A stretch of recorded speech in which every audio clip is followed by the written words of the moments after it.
And then when he's reunited by his father, it's only so that ego can use his son as a pawn towards that same selfish ambition, right? Mm-hmm. Nothing has improved. Nothing has changed.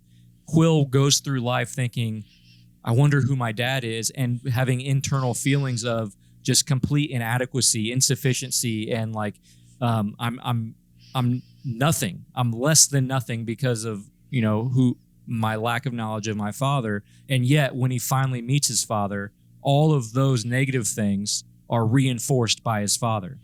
And the other thing that's really, really interesting, Peter, growing up, his father could have been literally anybody, right?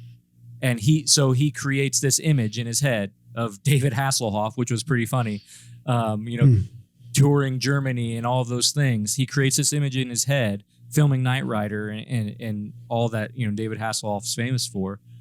And then in that conflict near the end of the movie, ego can literally present himself as anything, right? So Peter grows up thinking, my father could be anybody.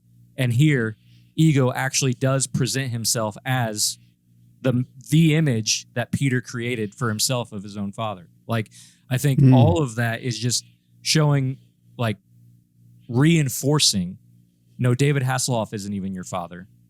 This person who cares nothing for you and just sees you as a pawn is your father.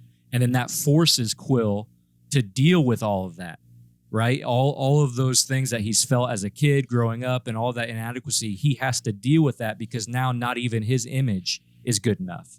Like, not even his image can be a positive thing about who his father is. So he has to come to a point where he can deal with that. And finally, he sees, well, here's this person who at least protected me.